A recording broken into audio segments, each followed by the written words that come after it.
Hello and welcome to Movie Mayhem. So today I'm going to talk about why I fell out of love with film. I've kind of mentioned this in one of the other videos, and you know, y'all wanted to hear about more why this happened. So let me kind of talk. As you know, I always love cinema. I watch a lot of movies. I enjoy watching movies, but I can say seriously, over the past decade, it's waned to the point. In the past 2 years, I just don't get excited to watch a movie. I'll think about, there's a new release, and I'll literally go pick something from the 60s, 70s, 80s, whatever, just an old movie I've already seen 50 times. Because most of the time the issue is I watch these movies and I'm disappointed. I feel like, wow, I just wasted, well, would be 90 minutes, but nowadays it's like I just wasted 2.5 hours of my life. And let me talk about what my issue with that is. So we've lost a lot of diversity in film overall. And I believe this is very true. Now, there's always exceptions. But we lost the Hong Kong scene, really. There's still Chinese movies coming out, I know that. But it's just never will be the same. We lost the Italian scene completely. I mean, they still make movies. I watched one recently, a fairly recent film out of Italy, and it's terrible. Absolutely terrible. But, so films are more geared towards niche audiences now, or we have our theater films, which the theater films, and I think South Park did an excellent riff on this, they're so geared to be a product that they've lost the heart and soul. I mean, look at all the sheer amount of remakes, sequels, or reboots, whatever you want to call it, is just mind-blowing. And this is something, I don't know, maybe I only feel this way, but think about some of the films that you've seen recently. You watch it, you're like, well, that was pretty good. You get out of the theater, you're a little bit jazzed about it. You're like, yeah, that was cool. Oh, man, that last fight scene was really cool. And the next day, you can't really remember what happened in the movie because nothing really happened. Well, or more honestly, you already watched that movie last year and they just palette swapped it. It's like, Reptile and Scorpion. It is literally, they're palette swaps. And that's what I feel like most of the movies have become. They're so watered down. And a lot of the times I watch a movie 5 minutes in, I know the whole story. I know how it's going to end. I know what's going to happen. There's no chance there's going to be a surprise, and I'm not wrong. There never is a surprise. And I'm not talking about, films have to be M. Night type of, whoa, gotcha. But rather, maybe even I know if it's a true story. I know what's going to happen.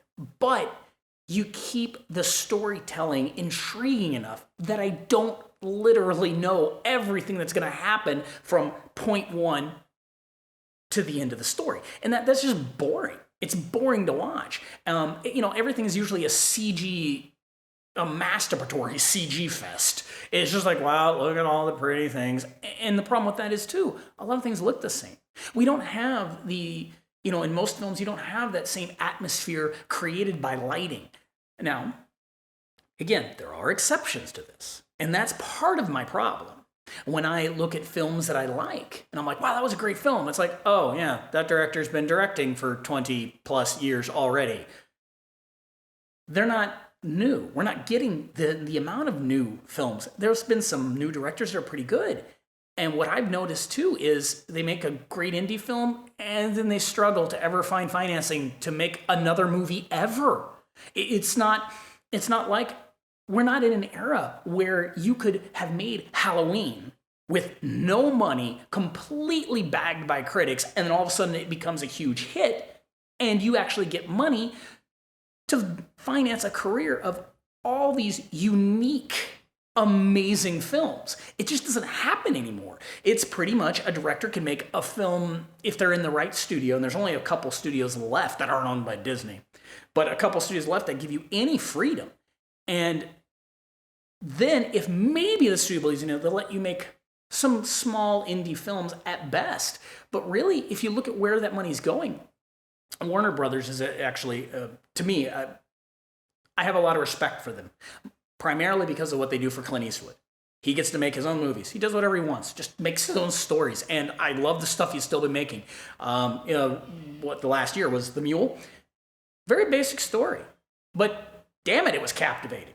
That's what I want to see. If I'm going to see a drama, I want a captivating story. I don't want the same old...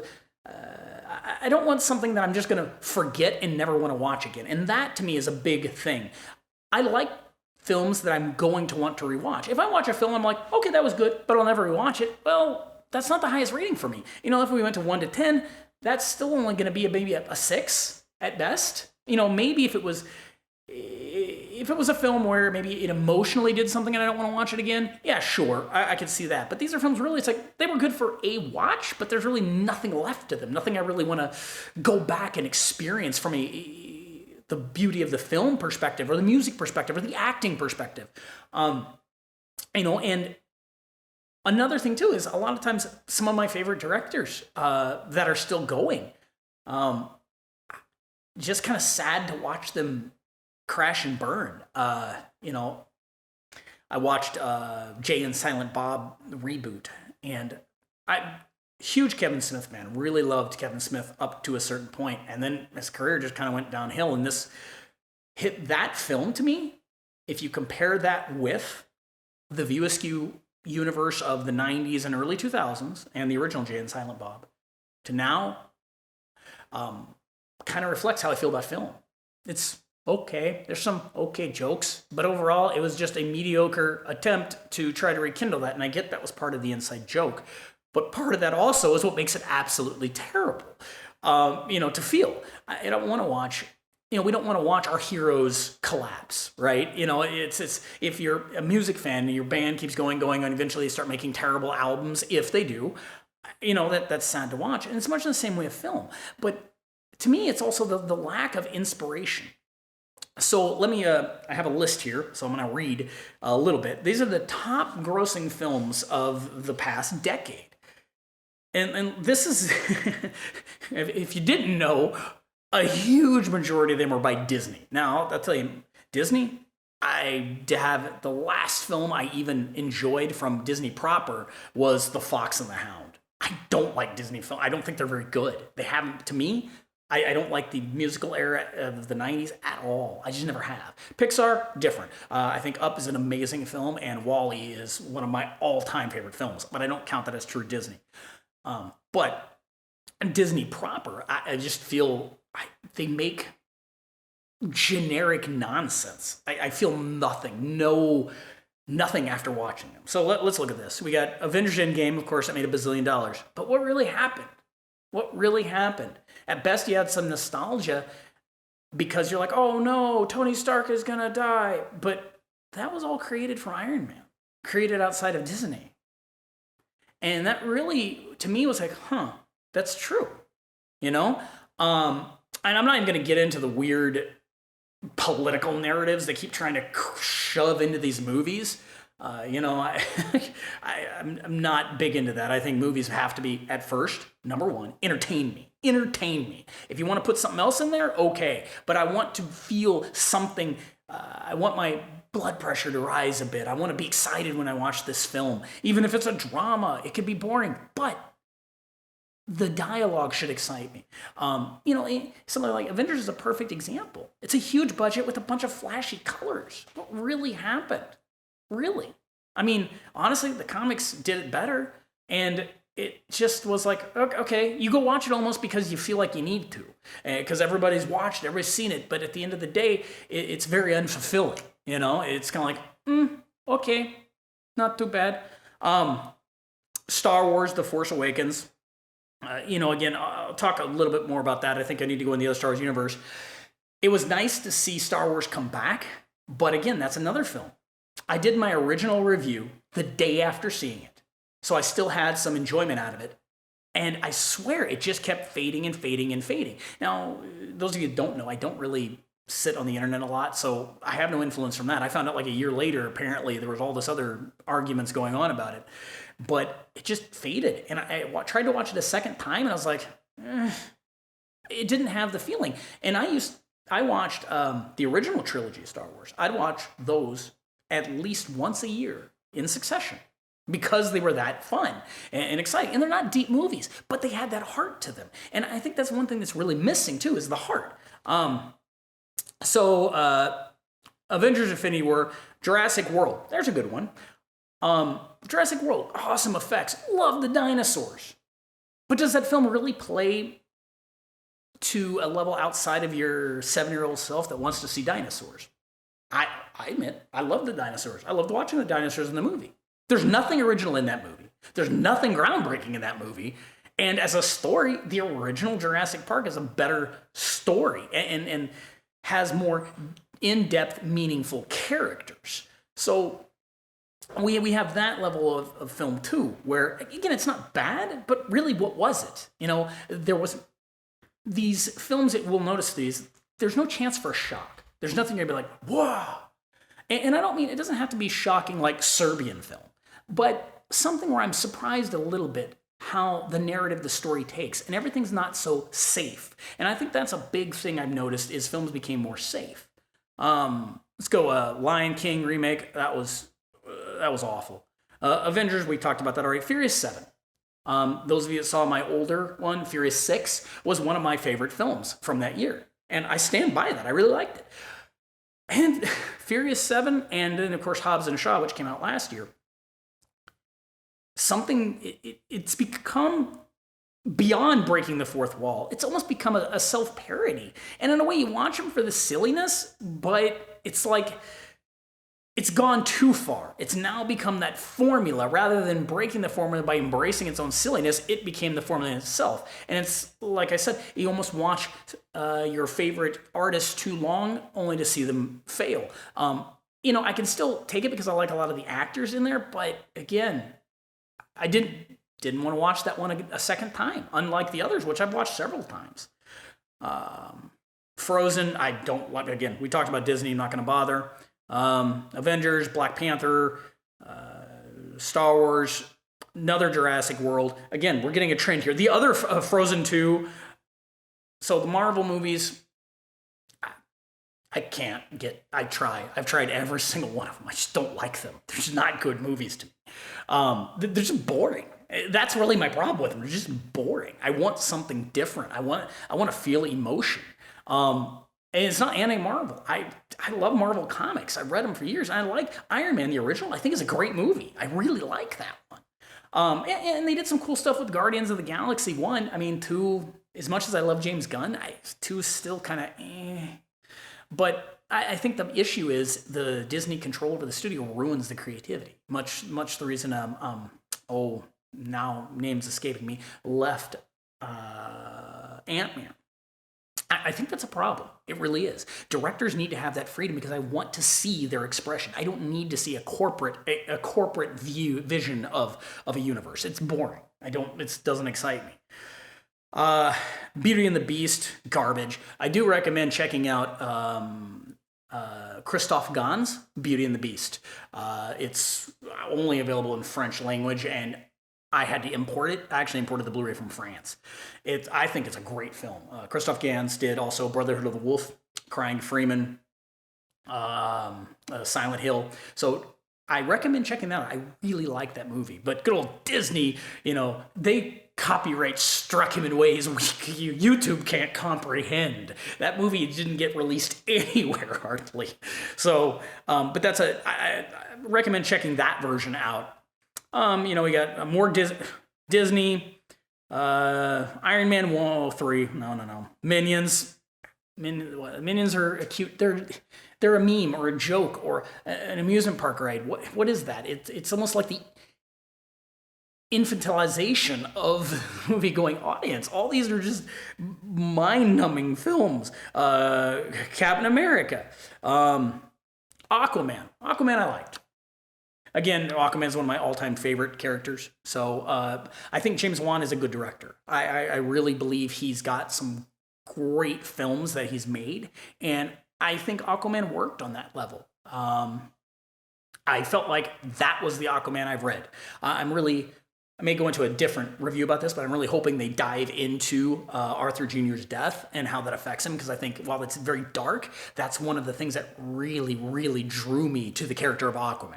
And the costuming's amazing in that film. They all look like how I wanted. So there's one good one. But again, if I go back, and look at 80s or even the 90s or even early 2000s, I can do this, I could pick out a dozen in a year of films I liked, I bought, and rewatch. And this is just one. Spider-Man Far From Home, it's what it is. It's better than the aborted, reboots, but what is that saying? Not much. Captain Marvel, we talked about. Transformers. And this is a good example. I love Michael Bay. I think he's an amazing director. The guy's brilliant. I would love to intern or mentor under him. What he does from a director's perspective in the time he can do it and the budgets that he has, yes, you think they're huge, but again, knowing what he's doing, I'm still in awe that he can pull it off. The guy is a genius as far as I'm concerned. I've liked all the Transformers movies. Sure, there's a couple goofy parts, but I liked them. That was the first Michael Bay movie that I came out of saying, and that to me was really almost like heartbreaking because I think he's an amazing director and I really do love all the films he's made, even all the Transformers ones I enjoy. Obviously, I think his non-Transformers films are far superior, but that was, that kind of thing really kills me, when you go into something like that. Skyfall. James Bond. Huge James Bond fan. Love James Bond. Rewatching all of them, now pretty much I can get through GoldenEye, and after GoldenEye, it's kind of, I mean, it's not that the new era of James Bond, it's the movies seem to lack something. I don't feel when I rewatch them. I've watched all of them 3 times. I don't feel anything about them, but I can go rewatch Diamonds Are Forever 100 times. Even On Her Majesty's Secret Service. It's a great freaking film. Even with a different actor who isn't the best Bond, but the movie is great. So, I mean, that says something there too. We got the Dark Knight Rises. Again, Nolan. Love Nolan. I think, and he's one of the directors who's still making amazing films currently. But Dark Knight Rises, it kind of did a lot of my problems. It kind of, again, it was the same thing rehashed over, studio really wanting that money. Like, okay, let's do it again. But not letting the director, in my opinion, have full, say, hey, look, guys, I can make you a great third Batman movie, but it's going to be 5 years from now. And letting him do that and give us the movie we deserve.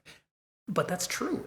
It's a creative process with directors. And if they don't let them do that, what's the point? I don't want to see corporate rehash. I want to see, stuff. And there is the score, Zimmer score in that movie. It's cool.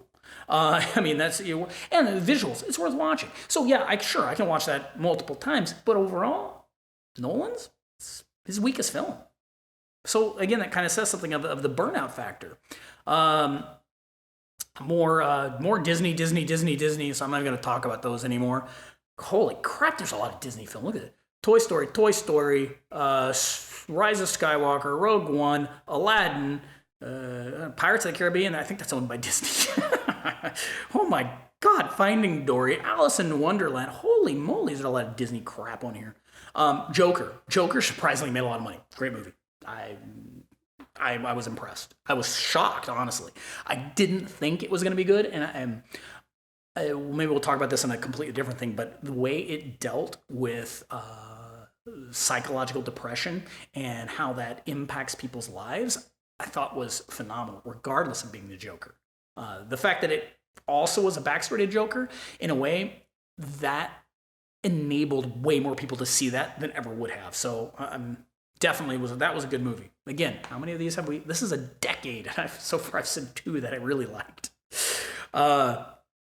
Holy crap, all Disney crap. We get The Hobbit. Hobbit was cool. Again, I think Lord of the Rings as a book, I love way more than The Hobbit. So as a movie, The Hobbits were still fun. Peter Jackson's still cool. I like, curious what he's going to do next. He's got such a high ceiling of expectation. It'd be interesting to see where he goes from there. This is all garbage, garbage, garbage. Disney, Disney, Disney, Harry Potter, Disney, Disney, Hobbit, Hobbit, Hobbit, Hobbit. Okay, so those are all really one movie. Bohemian Rhapsody, cool film. I think that made a lot of money strictly because they're playing off the song. A lot of people saw it, but that was a good film. Secret Life of Pets and Ice Age. I'm not even gonna comment on that stuff. Terrible, terrible. I mean, I get they're for kids, but even for kids, those aren't very good. So that's the top 50 all-time grossing films, and I mean, you see, I don't know, they feel soulless to me, and that's a big problem. I mean, a lot of it is too now. If you want good narrative storytelling, you got to go to series. Is that bad? Not necessarily. I mean, there's some good series out there. I've started watching a lot more TV because originally the problem with TV was it had almost no budget, and most things were like sitcoms where there was no continuity. Stuff would reset every week and it really no consequences. Now it's pretty much a serialized narrative storytelling in most of our shows. And a lot of them are more reasonable at 10, 13 episodes. It's not, you don't have to watch every week, 26 episodes, which can be brutal to get through. Whereas films have the continuity almost has gone almost the polar opposite, where films will gladly reset stuff. They'll gladly sacrifice, reboot, reimagining, whatever they want to call it, just to scrap the continuity. Friday the 13th, I heard they're going to make another one in 2020. And, of course, reboot it. Why? It's about an unstoppable zombie that just slaughters people. Keep the continuity. That makes it more entertaining. The fact that they went through the effort up through part 7 to keep the continuity of his mask together, that is entertaining. You don't need to reset this.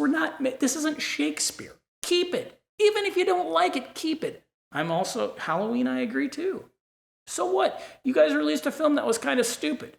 Well, work it into the plot somehow. You can usually brush most of that aside with a line. Don't just reboot it and say, none of that ever happened. I did not like the new Halloween. Sorry. But I don't understand the need to eradicate the past. Keep it. There's no reason not to. It's not baggage. I mean, comic books did it.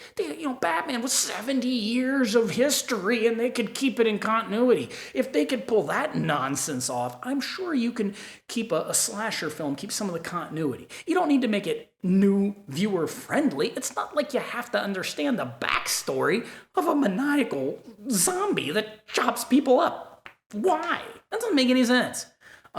So I want to talk about just a few films here that I really liked from the past decade. So, Once Upon a Time in Hollywood, Wolf of Wall Street, Inception, Dunkirk, Shape of Water, Django Unchained, Grand Budapest Hotel, Hacksaw Ridge, Moonrise Kingdom, American Sniper, Shutter Island. Very short list, but when I was going through the films that I really liked over the past decade, there's a common factor there. All the same directors that have been making movies for a lot of years. So I still like the directors who have a very strong vision, who have that passion and really portray that in their films. It's the industry that has changed to where now they can just push out heartless, impassioned crap. And it makes a ton of money. So that's all they're going to do. They don't need visionary directors. They don't need them. They're difficult to deal with. They're going to be more expensive. And they're going to be slower. Why not just get the guy who'll go, yes, sir, yes, sir, yes, sir, give me that check, and do whatever, right? Gus Van Sant counting the money in Jay and Silent Bob. And why not? That makes them a ton of money. From a business perspective, I agree with them. From an artistic and fan perspective, that sucks because now all I get is crap that is meaningless without that unique vision. Last year, let's talk about some films I watched. Shazam, it's all right. Some good performances. But overall, way better than I thought it would be. So I guess I got to give it credit for that. But it's not something I'm going to watch again. Godzilla movie. I enjoyed it. Again, a little overboard on the CG, and I don't know why everything had to be in the dark at night with rain. I don't get that either. And some of the background story to it was like, why? Like, it's almost like when they write the script, they don't understand Godzilla. Godzilla, yes, we know their continuity is all messed up through each era of the Godzilla films. But again, you could keep it all. Who cares? It's a giant monster. I don't care. Keep all the continuity. What? It's going to be hard to get into it? If I don't remember that, Godzuki was around at one point? Who cares? Just go with it. But, this, I enjoyed it. I'll be excited to see. I enjoyed the Kong Island, too. The giant monster stuff. It works for what it is. I'm a little concerned that it may...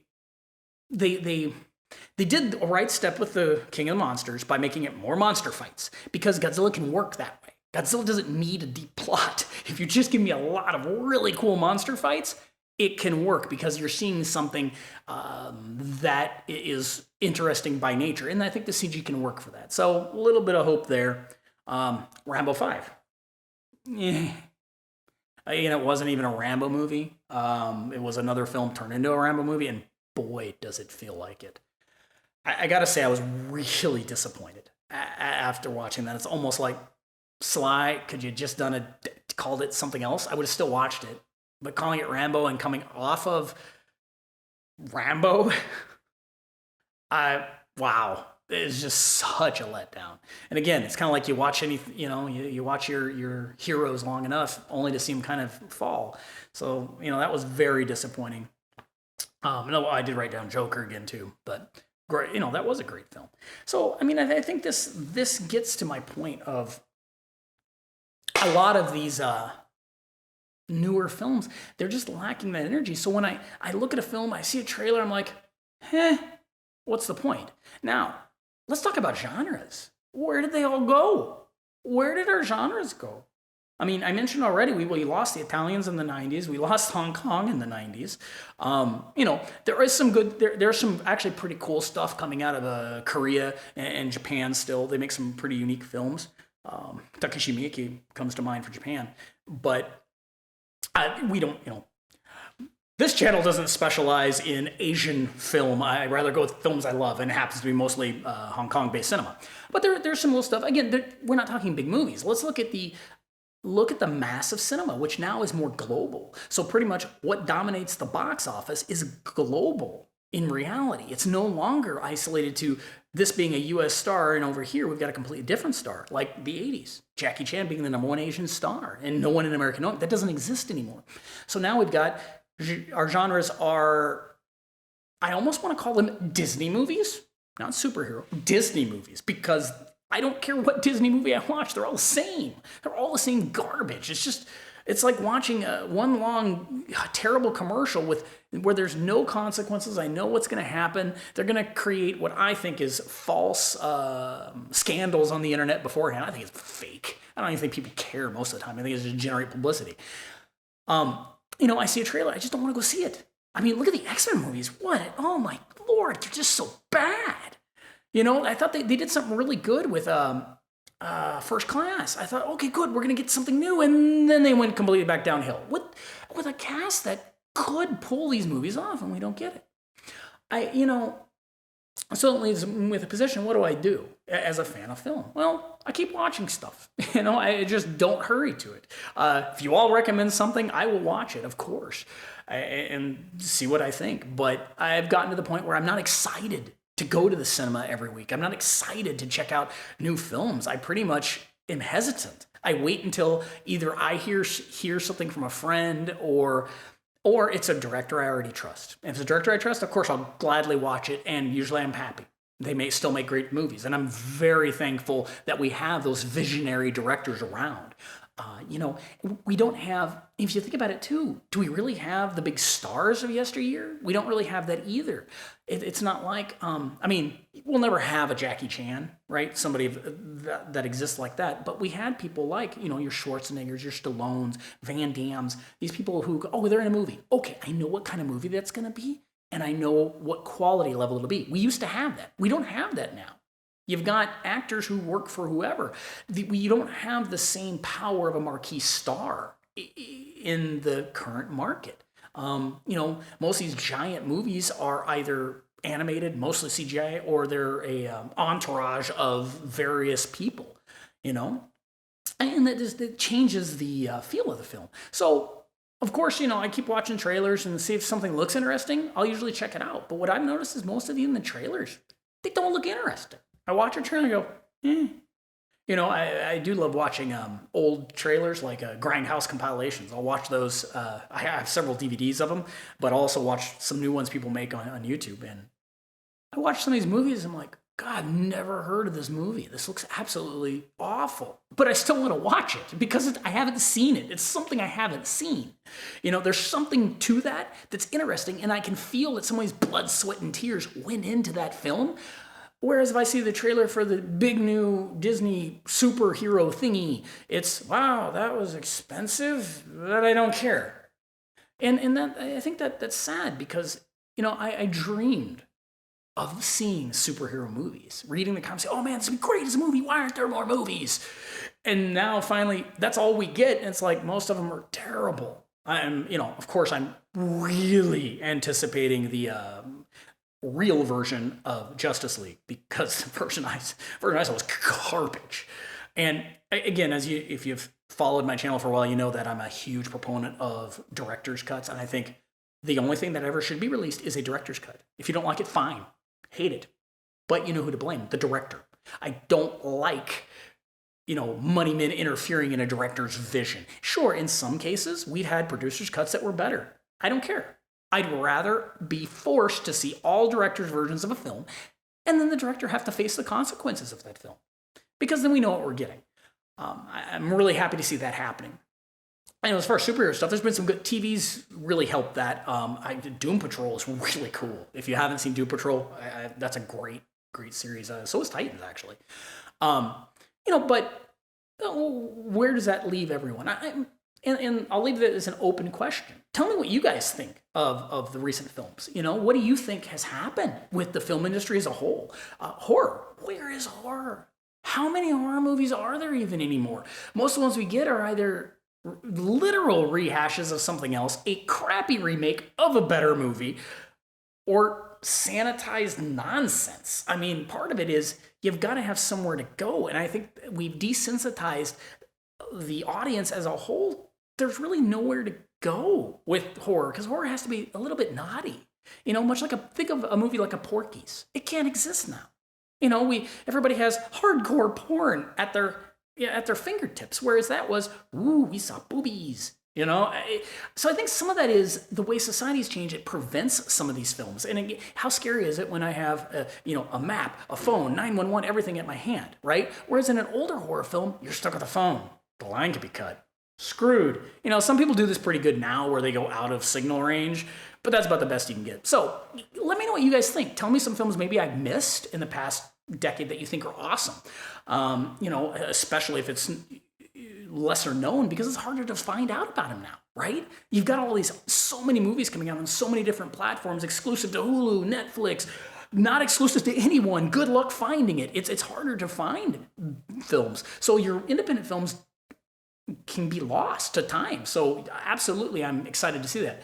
I hope this was interesting for you all. You guys kind of see where I'm coming from and kind of feel that how my mind has progressed through the past decade. But again, want to hear from y'all. Please like, subscribe, join Patreon if you can, and let me know what you want to see next.